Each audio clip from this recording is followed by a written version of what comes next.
Hi అండి, అందరికీ ముందుగా హనుమాన్ జయంతి శుభాకాంక్షలు. నేను చూడండి ఇవాళ ఒక టెంపుల్ విజిట్ చేశాను. అంటే నేను ఎవ్రీ వీక్ వెళ్తాను. ఖైరతాబాద్ హనుమాన్ టెంపుల్ అండి. ఇది నీలోఫర్ హాస్పిటల్ రూట్లో ఉంటుంది. సింగరేణి భవన్ కన్నా ముందు చాలా ఫేమస్ టెంపుల్ అండి. ఇది బయట వ్యూ. ఇది చూడండి ఎంత బాగుందో. బయట నుంచి బాగా అసలు డెకరేషన్ మాత్రం అదిరిపోయిందండి. ఒక లెవెల్లో ఉంది ఇది.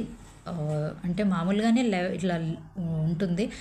ఇది పండగ కాబట్టి, అంటే హనుమాన్ జయంతి కాబట్టి క్రౌడ్ ఎక్కువ ఎక్స్పెక్ట్ చేస్తారు కదా, సో అందుకు లైన్స్ లాగా ఫామ్ చేశారు. ఇదిగోండి, డెకరేషన్ మాత్రం చాలా బాగుందండి.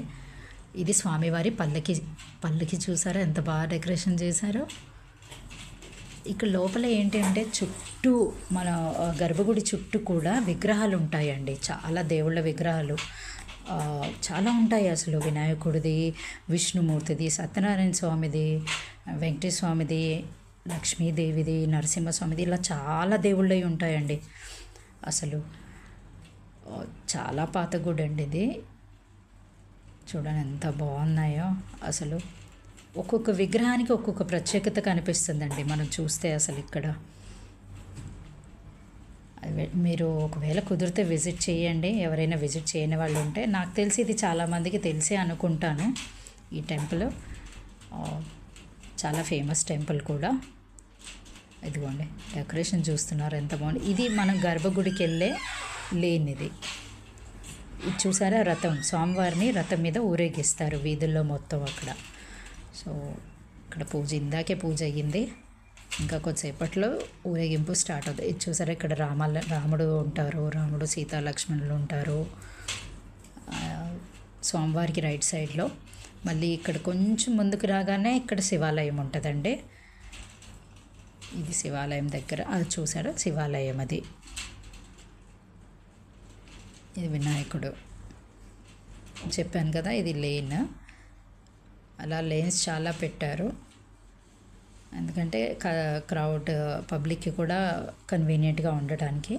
ఇంకోటి ఏంటంటే ఇక్కడ గోశాల కూడా ఉంటుందండి. వెనకాల మొత్తం పెద్ద వంట, అంటే మొక్కుకున్న వాళ్ళు ఏదన్నా మొక్కుబళ్ళలో చేస్తారు కదా వంటలు, స్వామివారికి వడమాలని అదన్నీ వేస్తూ ఉంటారు కదా, అవన్నీ చేయడానికి కూడా ఉంటుంది.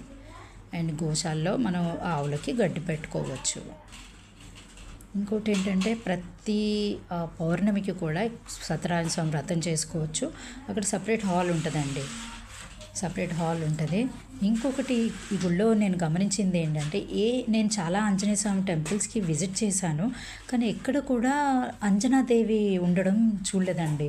మామూలుగా అంజనాదేవి అంటే ఆంజనేయ స్వామి అంజనీ పుత్రుడు అంటారు కదా, ఇక్కడ కూడా నాకు కనిపించలేదు. ఇక్కడ మాత్రం అంజనాదేవి ఉంటారు స్వామివారికి ఎదురుగుండానే.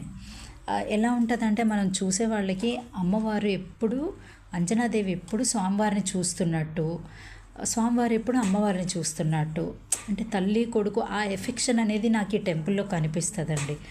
సో మీరు కూడా ఒకసారి వెళ్ళి చూడండి, మీకు అలా అనిపిస్తే చెప్పండి కమెంట్ బాక్స్లో.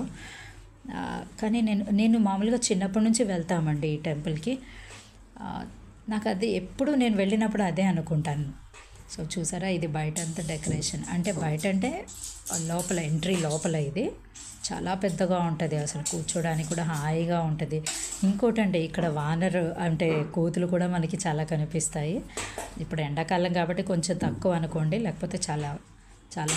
ఇది బయట వ్యూ అండి, నైట్ వ్యూ తీశాను ఇది బయట నుంచి. అండ్ ఇది స్వామివారికి రథం తీయడానికి రెడీగా పెట్టారు. లైక్ చేయండి, షేర్ చేయండి, సబ్స్క్రైబ్ చేయండి. Thank you.